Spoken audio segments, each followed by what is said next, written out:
Жаркое лето в Европе. Недельный антициклон, температура под 40 и за 40 по Цельсию. Ворох новостей. Резко выросшее количество медицинских проблем и рост смертности. Очереди за кондиционерами и тому подобное. Эмоционально. Но не вижу причин для того, чтобы поддаться на эмоции. Ну, так случилось, что поделать.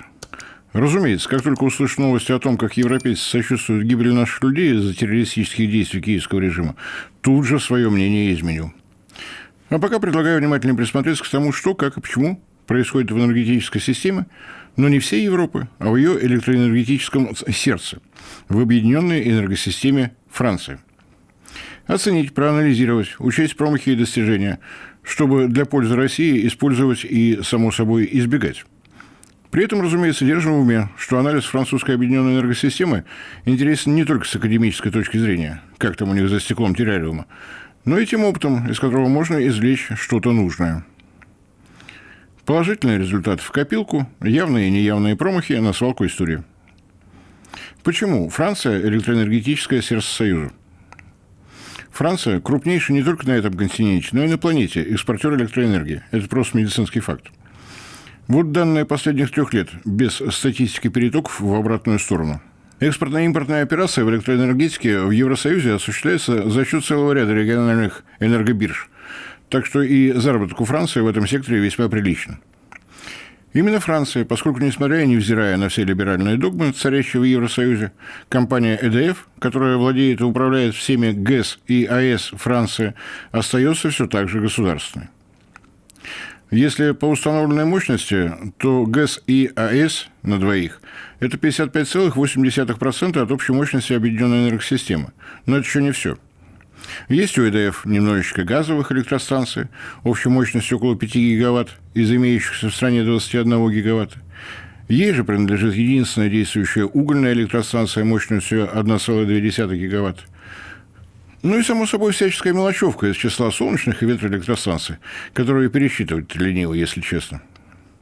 Что касается ВИЭ, то и здесь Франция все еще не в общем европейском строю апологетов зеленой энергетики. На долю панелей и лопастей по итогам 2025 года в общем объеме выработки пришлось 14,5%. То есть кратно меньше, чем у многих прочих германцев с британцами. Потому, с вашего, уважаемые зрители и слушатели, позволения, говоря об энергетике Франции, я буду произносить именно Франция. А оборачиваясь на дела наши в России, еще и подчеркивать это буду.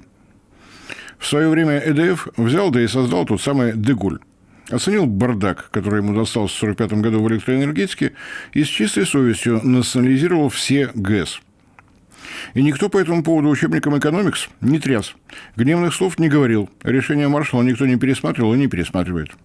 Больше того, когда в 70-е годы было создано совместное предприятие «Фраматом», Франция, Америка, Атом, никто не возражал тому, что построенные атомные энергоблоки передавались в собственность и под управление все той же ЭДФ.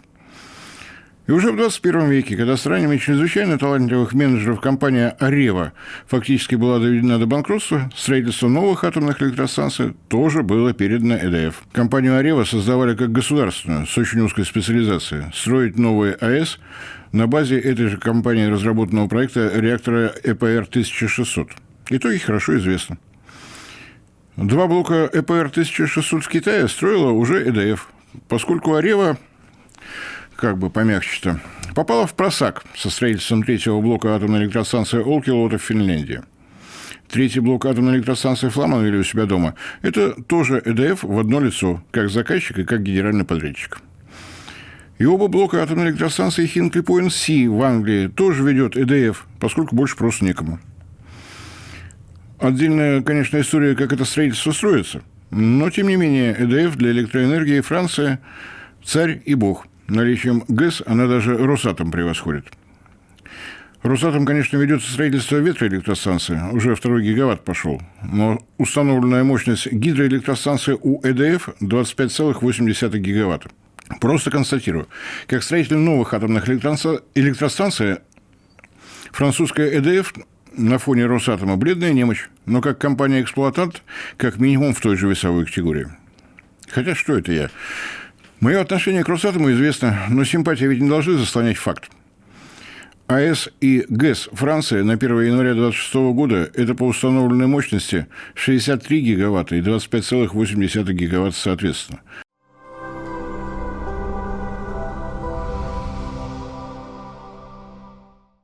То есть те самые 55,8% в общем балансе объединенной энергосистемы. Данные по выработке за 2025 год еще более красочны. Атомные электростанции выработали 390 миллиардов киловатт-часов, ГЭС – еще 68 миллиардов киловатт-часов. Доля этих двух видов генерации составила 79,6%. Экспорт электроэнергии по итогам 2025 года, еще раз повторю, 85 миллиардов киловатт-часов. И это очередной рекорд для планеты. А мы у себя по рецепту Чубайса. А у нас эффективные частные собственники. А наш экспорт электроэнергии за прошлый год целых 7,44 миллиарда киловатт-часов. У Франции с ее государственным монстром всего 85 миллиардов киловатт-часов, а у нас огромные 7,4. Сейчас могу выразительно помолчать, чтобы никто не догадался, что именно я думаю об этих пресловутых реформах РАО ЕС России вообще и о чубайсятине как явлении в частности. Электроэнергетика – это стратегическая отрасль любой экономики любой страны. Ее разгосударствление – тяжелейшая, грубейшая ошибка для России, последствия которой и не думают заканчиваться. Ладно, дальше не буду, как-нибудь в следующий раз. Сегодня про электроэнергетическую Францию, про ее успехи и неудачи. Неудачи есть, и они тоже большие. Без лирики, просто статистика объемов экспорта за последнюю пятилетку, поскольку в данном случае числа выразительнее слов. Данные за вычетом обратных перетоков. Красочно. За 2022 год провал в 53 миллиарда киловатт-часов. В 2024 году экспорт снова просел. Не так, конечно, драматично, но 8 миллиардов киловатт-часов тоже не мелочь по карманам тырить. У нас годовой экспорт чуть поменьше по прошлому году. Как удалось достичь падения в 53 миллиарда киловатт-часов? Было непросто, но ведь смогли. Тысячи чертей. Выработка электроэнергии на атомных электростанциях Франции в 2021 году составила 379 миллиардов киловатт-часов, а в 2022 – 279. И восстановление объемов генерации шло поэтапно, пошагово. В 2023 году 321 миллиард киловатт-часов, в 2024 – 361 миллиард киловатт-часов, и только в 2025 году все пришло в норму. Атомная генерация достигла 390 миллиардов киловатт-часов. Для наглядности. Таблица. Данные в миллиардах киловатт-часов. Последовательность выглядит несколько загадочно. Вот и давайте попробуем понять причины, по которым она оказалась именно такой. Начать, как ни странно, придется не со слова о полку Игореве, но издалека. Надеюсь, что многие из вас, уважаемые зрители и слушатели, слышали такое вполне устойчивое некогда выражение, как «большая атомная тройка», в состав которой в 70-е годы минувшего века входили Советский Союз, США и Франция. Вот несколько слов о том, как она сформировалась, эта тройка. Почему соображать стали именно на троих. То, что СССР и США, это понятно, поскольку та самая ядерная гонка вооружений обеспечила невероятный темп развития атомных технологий именно у нас и именно у них. Нет, хронологически как раз наоборот. Так или иначе, но впервые управляемая цепная реакция деления ядер урана была реализована именно в Штатах. Франция-то, стартовавшая куда как позднее, как к нашему дуэту умудрилась примкнуть. Но это только на первый взгляд, если не вспоминать о французской атомной школе. Давайте в режиме наискосок. Открытие самого явления радиоактивности. Анри Беккерель. Изучение радиоактивности урана и тория. Открытие полония и радия. Пьер и Мария Кюри. Ирен и Фредерик Жолио-Кюри. Эксперименты, позволившие Джемсу Чедвику доказать существование нейтрона. Ирен и Фредерик – это еще и первые искусственные изотопы, проложившие путь ядерной медицине. В апреле 1939 года Фредерик Жолио-Кюри, Ганс фон Хальбан, Лев Коварский и Франсис Перрен установили возможность цепной реакции деления ядер урана и производства атомной энергии. Эксперименты этой четверки ученых в лаборатории Collège de France продолжались и в 1940 году. Так что, как знать, если бы не оккупация Франции, кому бы принадлежала пальма первенства? Группе Ферми в США или же французским атомщикам? По окончании Второй мировой французские ученые возвращались на родину, и их реакция на атомные бомбардировки Хиросимы и Нагасаки, несмотря на послевоенный развал, была достаточно быстрой. Уже в октябре 1945 года во Франции был создан комиссариат по атомной энергии, научным руководителем которого стал Фредерик Жолио-Кюри. В марте 1948 был введен в эксплуатацию первый французский атомный реактор ЗОЭ. Аббревиатура французская, поэтому я даже не буду делать попыток произнести ее вслух, чтобы потом не произносить сакраментальное, простите за мой французский. Z – нулевая мощность. О – оксид урана. Тяжелая вода. Природный уран. Замедлитель – тяжелая вода. сугубо исследовательский реактор, был необходим для изучения характеристик цепной реакции деления. Первоначально направленность работы французских физиков-атомщиков была чисто энергетической. Но после 29 августа 1949 года, то есть после успешного испытания первой советской атомной бомбы, этот пацифизм как рукой сняло. Принятие закона о запрете разработки собственного ядерного оружия в Национальном собрании Франции не состоялось. Депутаты проголосовали против. Технологии обогащения урана у Франции не было, потому наработка оружейного плутония была возможна только на природной руде урана. С 1955 по 1965 годы друг за другом были введены в эксплуатацию 8 промышленных реакторов, то есть реакторов наработчиков плутония УНГГ. Ураниум натюрель, графит, газ. Газ углекислый, ближайший родственник английских реакторов Магнакс. То, что разработки ЮНГГ имели военное предназначение, тщательно скрывалось. Официально речь шла о мирном энергетическом направлении. Секрет Полишинеля у программы отобрал Де-Голь практически сразу после того, как был избран президентом в 1958 году. С этого момента комиссариат по атомной энергии открыто работает по военным программам. На чем экскурс в военную ядерную программу Франции, которая с 1960 года стала страной, владеющей ядерным оружием, на сегодня, пожалуй, и завершу. Из существенного осталось только то, что именно комиссариат по атомной энергетике стал инициатором разработки технологии газодиффузионного цикла обогащения урана. Цель, разумеется, получение высокообогащенного оружейного урана. Но завод в Пьер-Латте, запущенный уже в 1954 году, в будущем обеспечивал ураном с энергетическим обогащением, условное 5% содержания изотопа урана-235 против 90% этого изотопа в оружейном уране, и некоторые французские АЭС. В том же 1958 году во Франции произошло еще одно событие, замеченное и оцененное публикой далеко не сразу. Комиссариат по атомной энергетике за время эксплуатации реакторов ЮНГГ беспристрастно сделал два вывода. Как наработчики оружейного плутония эти реакторы давали нужный результат, но для выработки электроэнергии были практически непригодны. Слишком мала удельная мощность активной зоны, то есть для увеличения установленной мощности пришлось бы непропорционально увеличивать объем графитовой кладки и корпуса.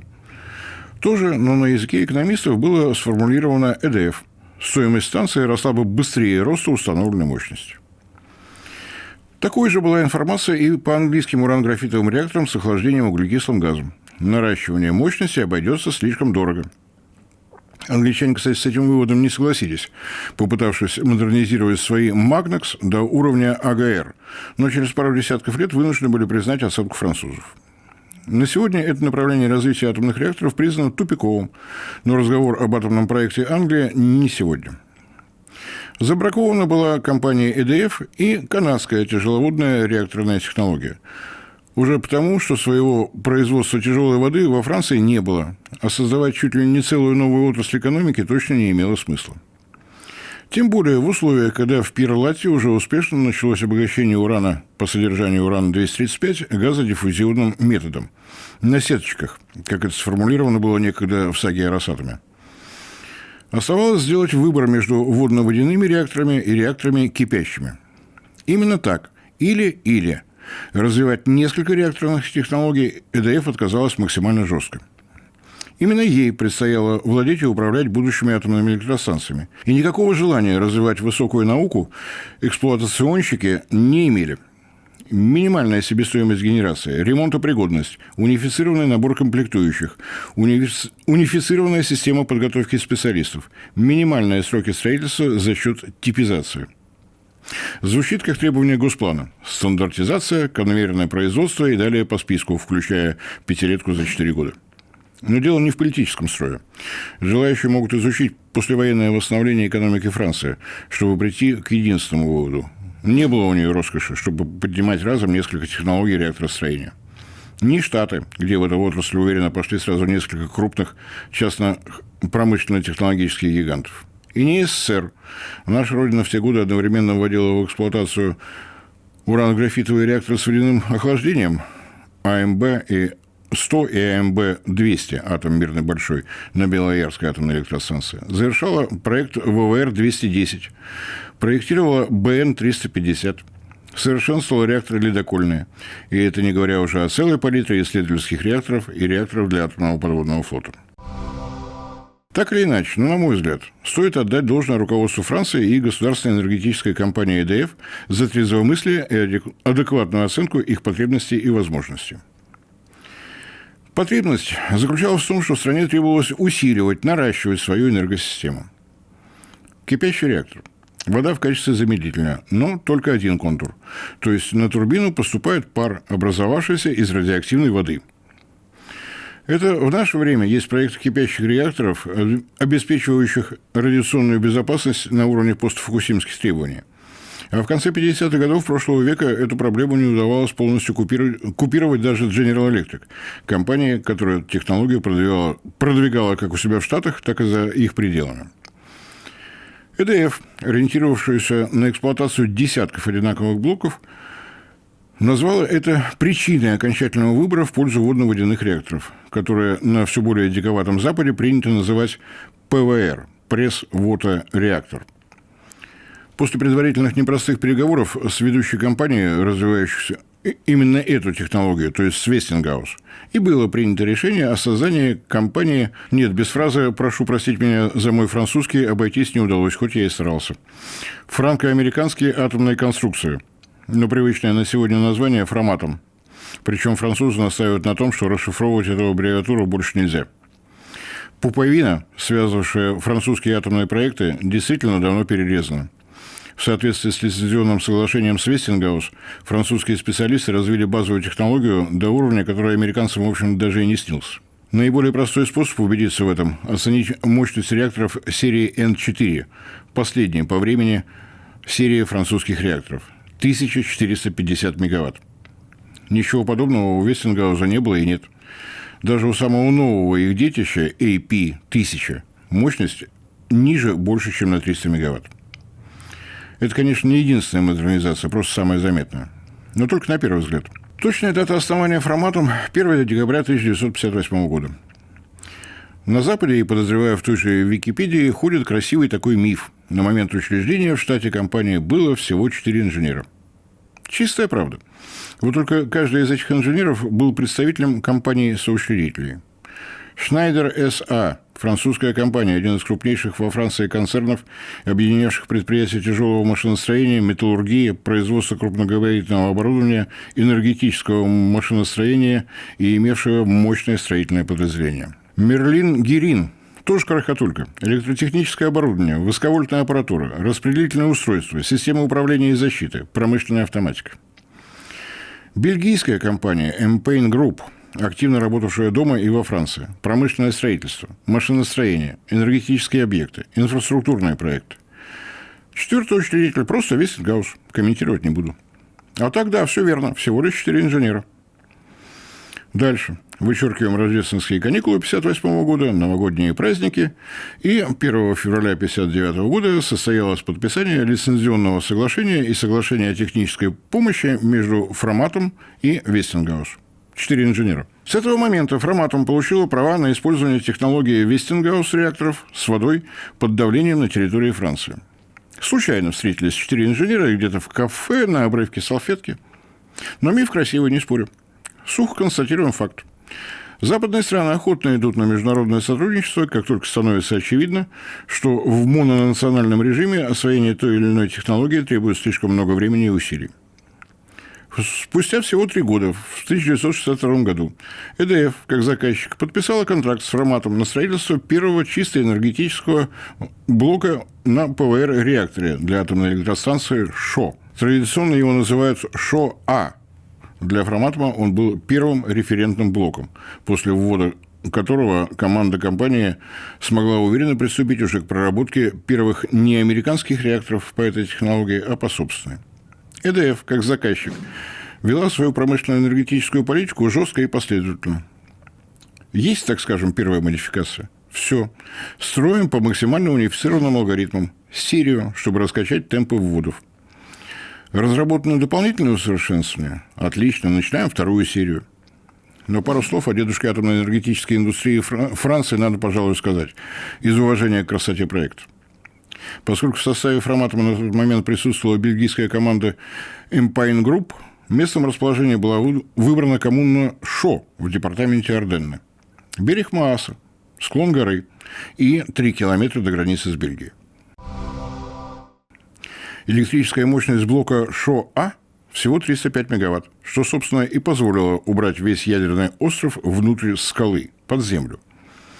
Использовали природную каверну, которую расширили, чтобы можно было разместить корпус реактора, парогенератора, циркуляционные насосы, трубопровода и системы безопасности. Что-то до более знакомое в этом решении. Лучше перебдеть, чем недобдеть. В своих расчетах мы, конечно, уверены, но дополнительная защита за счет породы лишней не будет. Блок отработал 24 года. В 1991 году состоялся полный останов.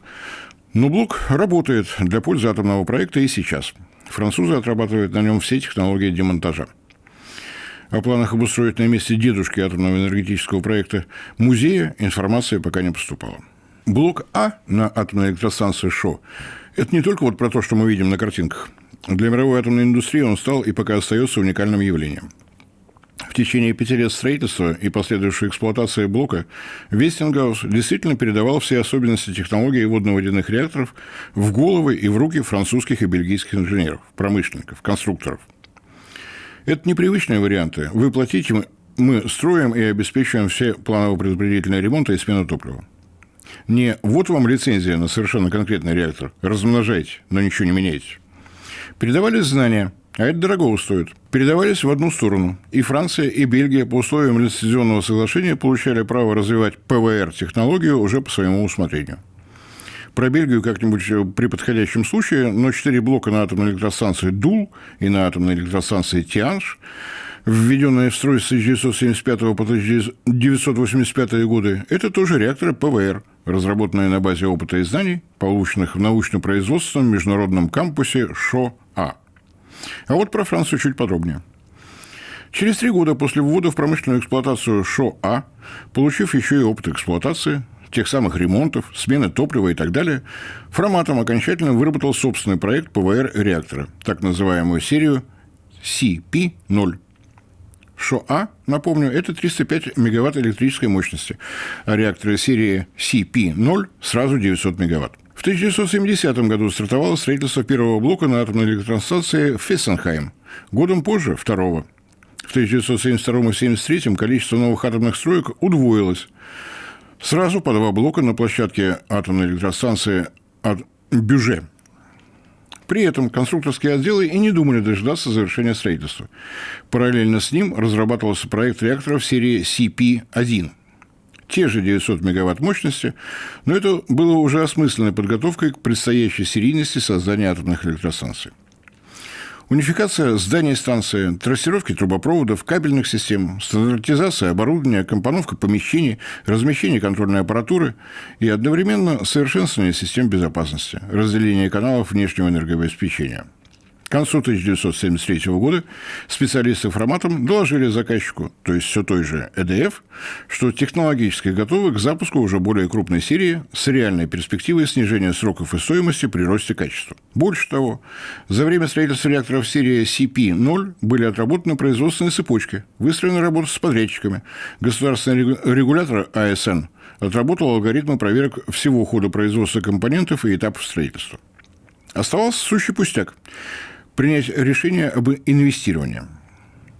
Сама ЭДФ за эти годы тоже время зря не теряла. Шло активное развитие собственной объединенной энергосистемы. В этом направлении никакой либеральной экономикой даже не пахло. Объединенная энергосистема Франции находилась под управлением компании ЭДФ. Отдельная специализированная компания-оператор появилась позже. Спрос на электроэнергию во Франции после войны рос стремительно. Напряжение магистральных сетей 225 киловольт стало нормой уже в начале 50-х.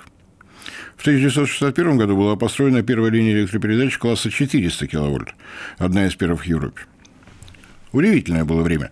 Политики не пытались выставлять условия инженерам.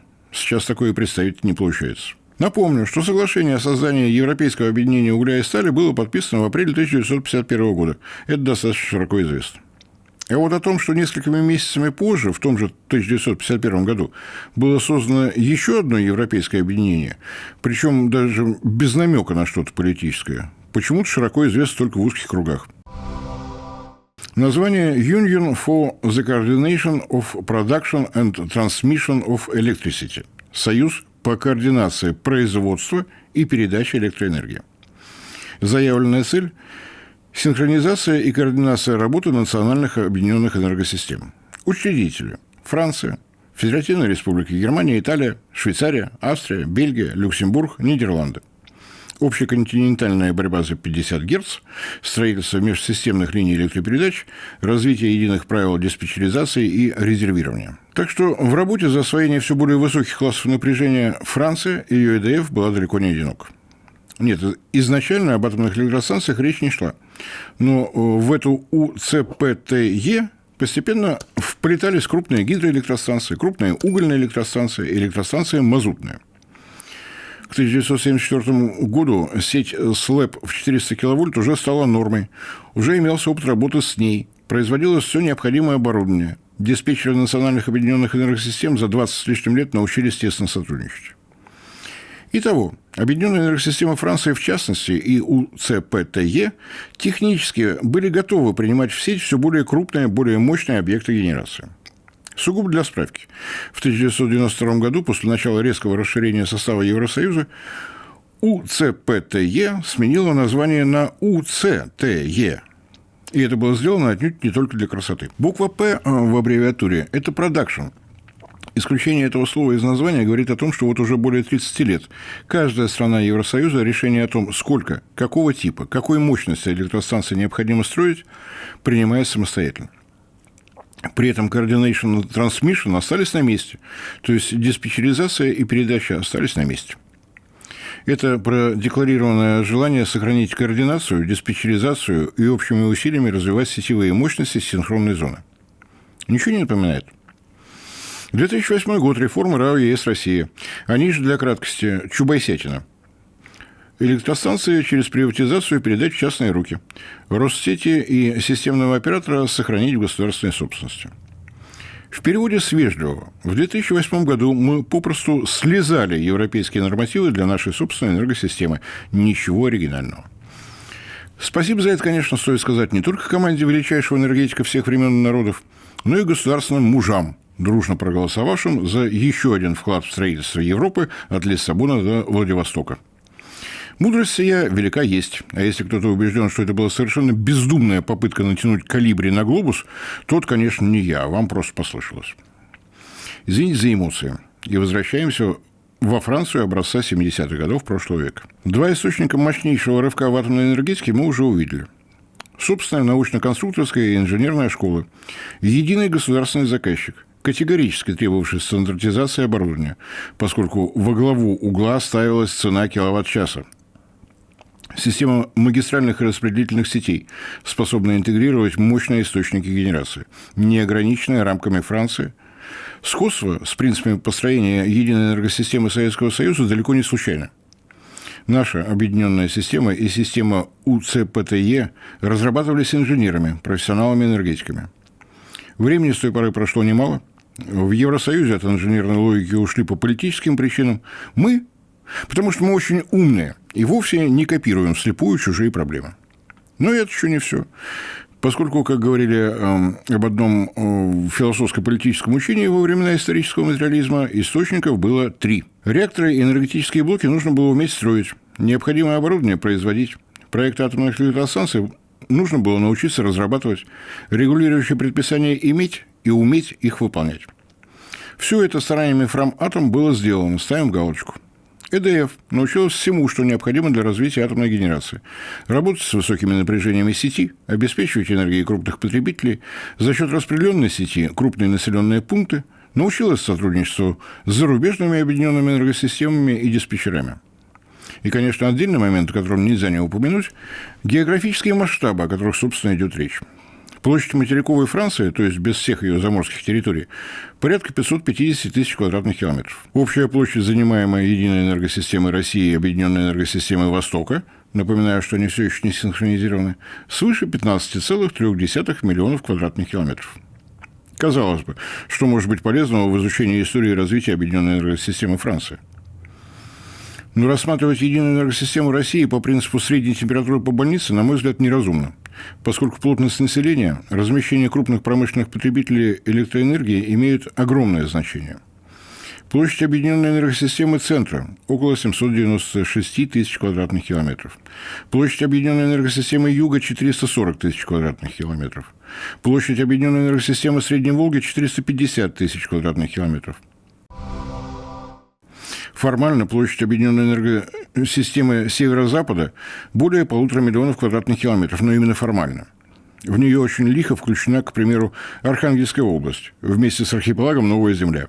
Все арктическое побережье Коми и Ненецкого автономного округа, весь Кольский полуостров.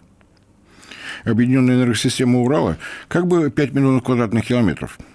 Но что-то у меня расходится мнение с оценкой уважаемого системного оператора, которую залихватски включил в нее территории полуостровов Ямал, Гыдан и всего остального побережья Обской губы. Так что если не гнаться за валом по плану и за планом по валу, то в составе единой энергосистемы России то ли 3, то ли 5 региональных объединенных энергосистем, которым оценка работы объединенной энергосистемы Франции может быть максимально полезна. Персонально я в этом убежден, потому не исключаю, что только одной из сегодняшней передачи может оказаться маловато.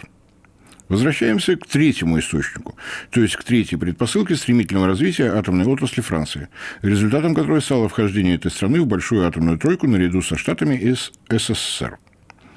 С созданием Фраматом комиссариат по атомной энергетике сосредоточился на решении военно-оборонительных задач. Это касалось не только строительства промышленных реакторов наработчиков оружейного плутония, но и серьезного развития радиохимии. Применительно к военной части немирного атома прежде всего требовались технологии, позволявшие извлекать плутоний из облученного ядерного топлива. Да, это требовалось для наращивания числа ядерных боезарядов. Но эти же технологии требуются и сейчас для переработки облученного топлива энергетических реакторов, для производства уран-плутониевого топлива, МОКС во Франции, МОКС и СНУП у нас в России. Гонка ядерных вооружений как основа для технического прогресса. Именно так. Это просто факт. Для наращивания мощности взрыва термоядерных боеприпасов военным требуется еще и уран с содержанием 235-го изотопа в 90% и выше. Если захочется более подробно, пишите в комментариях. Сегодня максимально кратко. Первичная ступень термоядерного боеприпаса, спусковой крючок, взрывается небольшой плутониевый или урановый заряд. Его энергия создает условия для запуска реакции во вторичной ступени. Вторичная ступень, основной боезаряд, содержит термоядерное горючее, дейтерит лития-6, и урановую оболочку. Под действием излучения от первичной ступени горючее сжимается и нагревается до температур, достаточных для начала термоядерного синтеза. В эффективном современном двухступенчатом термоядерном устройстве примерно 30% общей энергии выделяется за счет термоядерного синтеза, а все остальные проценты за счет реакции деления урана, которая обеспечивает чрезвычайно плотный поток быстрых нейтронов, образующихся за счет синтеза легких ядер. Возможно, два механизма – деление урана-238 или же деление урана-235. Деление урана-235 позволяет получить двойной выигрыш. Выделяется больше энергии, что, в свою очередь, позволяет снизить общую массу термоядерного боезаряда, что немаловажно для любого типа носителя. Если кому-то такое описание показалось чересчур циничным, мои извинения. Ничего личного, только физика. Коротко. Для того, чтобы максимально нарастить разрушительную мощь термоядерного оружия и возможность одномоментного убийства уже не сотен тысяч людей, как в 1945 году в Японии, а уже миллионов, военным требуется как можно более чистый уран-235. Кроме того, продукты деления урана-235 обеспечивают дополнительный прекрасный бонус – радиоактивное заражение местности, делающее ее непригодной для проживания в течение нескольких сотен тысяч лет. Мощность, снижение массы боезаряда, что увеличивает дальность полета носителя, и деградация территории противника. Это воистину прекрасные, просто замечательные бонусы. Думаю, что тут все со мной согласятся. Технологические проблемы на этом направлении в США и в СССР были решены к середине 50-х годов. И новый президент Франции месье де Голль не видел причин, которые могли бы помешать Франции повторить этот несомненный успех. В 1958 году было принято решение не только о создании Фраматом, но и о создании собственной промышленной установки по обогащению урана. Тут никаких иллюзий. Об атомной игле, то есть о газовых центрифугах, во Франции никто ни ухом, ни брюхом. И было решено осваивать газодиффузионную технологию в том самом Пьер-Латте, о котором я уже говорил. Строительство установки стартовало в 1960-м. Первые результаты пошли в 1964-м. До оружейного обогащения дотянулись в 1967-м. Так что совпало, что это произошло едва ли не синхронно с пуском первенца атомной энергетической индустрии Франции – блока ШОА. Да, Пьер Лат – это про войну. Но фиксируем. К 1967 году французские атомщики, французская промышленность освоили конверсию урана, то есть превращение урана в его соединение с фтором, само обогащение по урану-235 и обратную реконверсию. Комиссариат по атомной энергии, специалисты Фроматом, заказчики из ЭДФ, несмотря на режим повышенной секретности, своими профессиональными успехами и планами между собой делились. Потому господа военные были осведомлены о планах выйти на серийное создание атомных электростанций. Чем больше реакторов, тем больше будет спрос на ядерное топливо. Спрос такого объема, с которыми установки в Пьер-Лате заведомо справиться не могли. Французы вполне осознанно решили разделить военное и гражданское обогащение. Потому приступили к разработке нового, намного более мощного завода по обогащению в Трикастене. К 1971 году план строительства был полностью готов. И в 1973 году его положили на стол правительства. Решение о финансировании этого дорогостоящего объекта, окупаемость которого по срокам уходила куда-то за 2 десятилетия. Правительству Франции предстояло принимать решение и по предложению ЭДФ. Строительство реакторов серии CP-0 на атомной электростанции Фестенвиль и Бюже еще не было завершено, но уже полностью был разработан проект реакторов CP-1. Определены локации для их возведения. ЭДФ разрабатывала схемы интеграции их мощностей в сеть. Момент практически драматический. 2 многомиллиардные и долговременные стратегии. Изобретать схемы финансирования или не рисковать? Вкладываться в не до конца понятное технологическое будущее или сохранить режим «нас и тут неплохо кормят»? Вот туточки ГЭС. Вот тут с немцами по углю договориться. Вот здесь нефтяники мазутом поддержат. И так потихонечку, полигонечку. Зато без острых дебатов в парламенте про перегрузку бюджета. Орел или решка? Любят, не любят. Видя, что во Франции начинают напевать песенку «Сомнения», решительно и где-то даже бескомпромиссно помощь в критический момент французским атомщикам решили оказать труженики Саудовщины, Иранщины и Иракщины. Я имею в виду мировой нефтяной кризис 1973-1974 года, конечно. На робкий вопрос энергетиков. Так когда же нам можно рассчитывать на решение вопроса о финансировании? Из кабинета премьер-министра раздался львиный рык. Вы что тут прохлаждаетесь? Почему не в цехах? Почему не на площадках? А ну бегом! По местам стоять, с якоря сниматься. Нет, в приличных статьях такое описание программы Месмера вы не увидите, но количество округлых и политкорректных фраз сути дела не меняет. 6 апреля 1974 года правительство Франции во главе с Пьером Месмером приняло программу массового строительства атомных электростанций, которую для краткости называют планом Месмера. А вот при дальнейшем ее описании, особенно о том, как она появилась, просто поток дезинформации. Или, если угодно, далеко не все факты имеются в СМИ и даже в архивах. Обычное описание выглядит как-то вот так. Программа Месмера предусматривала строительство 58 атомных энергоблоков, на что потребовалось всего 25 лет. С 1999 года доля атомной генерации в общем энергобалансе Франции превышает 70%. Давайте еще раз. Нефтяной кризис. Все страны Европы лихорадят. Голландцы пересаживаются на велосипеды с такой скоростью, что на заводах седла не успевают прикручивать. А на трибуне Франции премьер-министр страны, ловким движением вытаскивающий из шляпы кролика. Готовый план, в котором вот черному по белому. Быстро строим 58 атомных блоков, ни одним больше, ни одним меньше, и мы в дамках. Бурная овация, чепчики ввысь, депутаты стройными шеренгами уходят рыть ямы под фундаменты. Ошеломительная картина, неописуемый восторг. Ни в коем случае не умаляю заслуг Пьера Месмера. Надо было иметь немалое мужество, чтобы решиться на реализацию глобальной программы, требующей напряжения всего реального сектора экономики, системы высшего и среднего образования, да еще и программы с горизонтом в четверть века. Вопрос для внимательных зрителей. Вам известен исторический прецедент подобного рода? Политик, руководитель правительства взваливает на себя груз ответственности за программу преобразования страны, базирующуюся на глобальном преобразовании ее энергетической системы. Припоминаете? Верно. План ГЛРО и правительство молодой Советской России во главе с Владимиром Ильичем Лениным. План Гейл-Ро был разработан царскими инженерами, собравшими воедино все свои наработки, десятилетиями делавшиеся ими в стол. План был кратно масштабирован.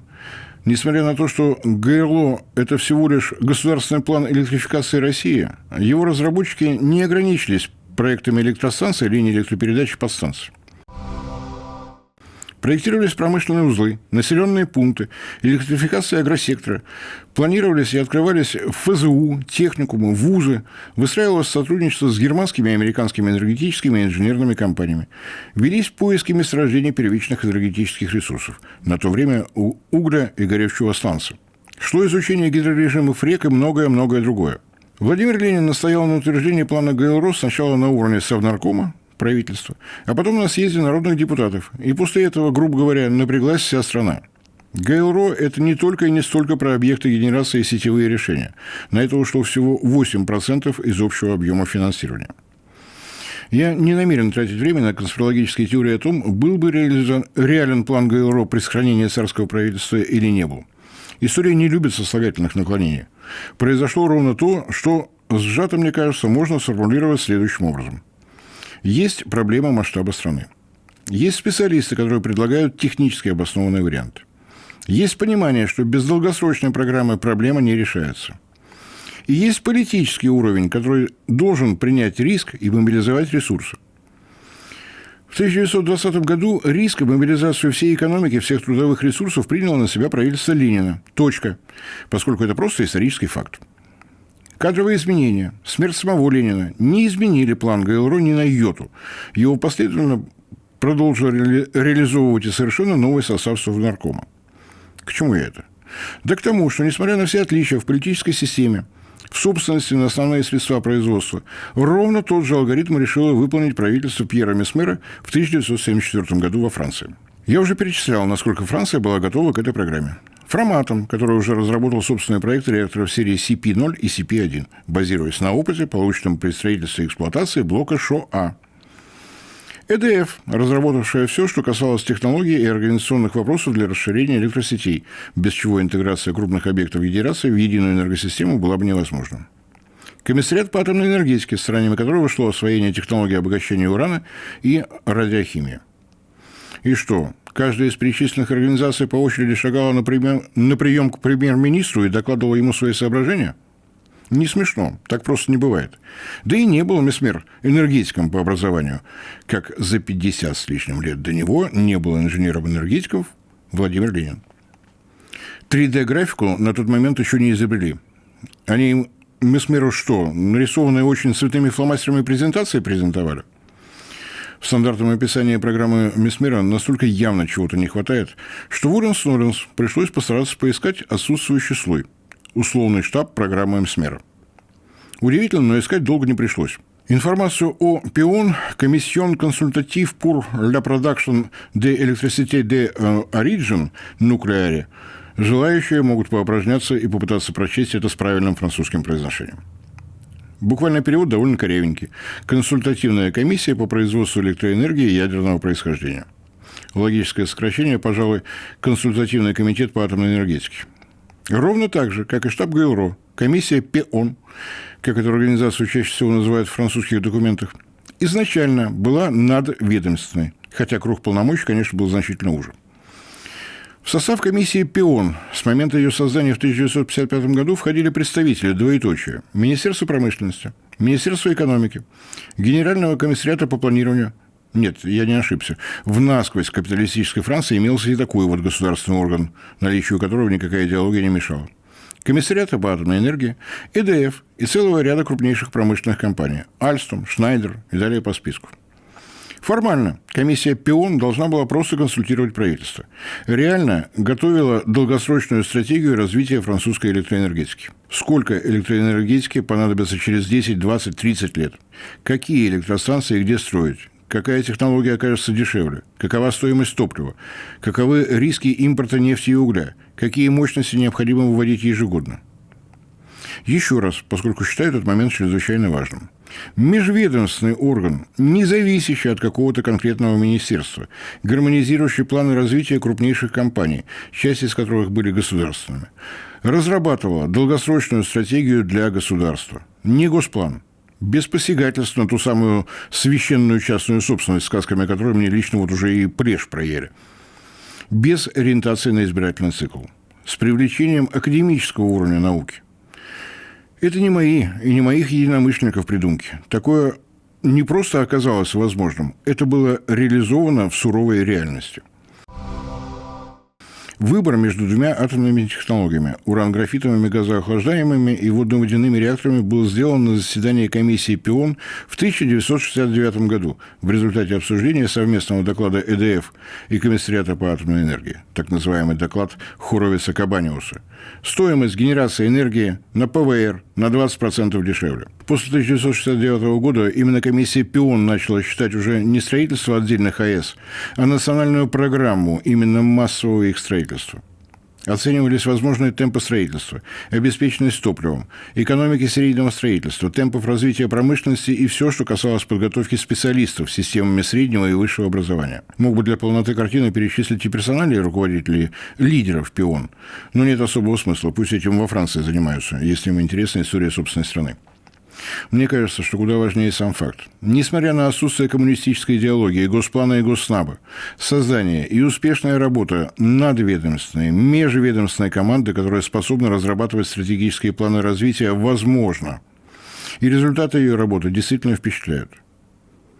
После вот этого исторического экскурса я вернусь к подробностям, но в качестве небольшого анонса. 58 реакторов во Франции были построены за 13 лет. Это, как говорит друг калькулятора, средний темп 4,5 атомных энергоблоков в год. Рекордная отметка – 9 блоков за один календарный год, которую пока никто и нигде больше не покорял. В качестве резюме. Не умаляя политического мужества Пьера Месмера, программа, которую он рискнул принять, не была каким-то откровением свыше. Комиссия ПИОН готовила ее на протяжении почти 2 десятков лет. И нет, в ней не было строго написано 58 реакторов, 63 гигаватта, 13 лет и никак иначе. Несмотря на свое название, ПИОН не занималась выбором лучшего реактора. Шла оценка генерации на ГЭС, на мазутных, дизельных, угольных электростанциях. Оценивались прогнозы промышленного и демографического роста. Разрабатывался план электрификации промышленности, жилого сектора и транспорта. Выбор вариантов генерации был не идеологическим, а сугубо инженерным. Капитальные затраты, стоимость топлива, эксплуатационные расходы, сроки строительства, надежность, импортозависимость. Рынок? Да, слышали, но догмой он во Франции тех лет не был. Идиотская фраза «рынок все решит» никому в голову не приходила. Еще один штрих. В конце 50-х, начале 60-х нефть казалась дешевой, практически неисчерпаемой и политически надежной. Нефтью Западную Европу обеспечивали знаменитые американские «7 сестер». И, следовательно, мазутные и дизельные электростанции выглядели наиболее привлекательными. Но специалистам комиссии ПИОН эта конъюнктура не казалась единственным возможным. Энергетическая независимость была основной поставленной целью, а потому тщательно изучались долгосрочные риски. Зависимость от импорта, зависимость от конкретных поставщиков, возможные ценовые колебания. Добрые, мягкосердечные, заботливые американские партнеры – это замечательно. Но могут ведь нефтяной краник-то и прикрыть, могут сделать струйку тоненькой, а цены заоблачными. Изначально рассматривалось строительство 40 реакторов, и, исходя из этого, ПИОН самым вдумчивым образом учитывал имеющиеся и необходимые в перспективе возможности тяжелого машиностроения, металлургии, производства турбин, насосов, необходимость резкого наращивания приборостроения. ПИОН не проектировала атомные станции, она проектировала будущее французской электроэнергетики. И уже в рамках этой работы пришла к выводу, что при ожидаемом росте спроса, ограниченности собственных ископаемых ресурсов и возможностях национальной промышленности именно серийное строительство атомных блоков на базе реакторов ПВР является наиболее рациональным направлением развития. Ничего личного. Во Франции нет собственных месторождений нефти и газа, угля в мизерных объемах.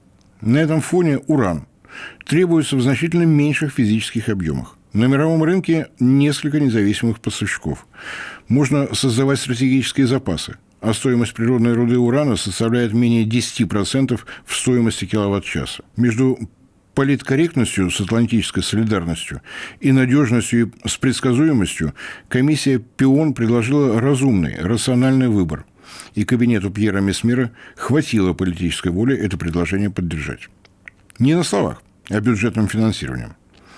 И очень весомым аргументом в пользу именно такого выбора стала жесткая ориентация ПИОН на серийность будущих энергоблоков.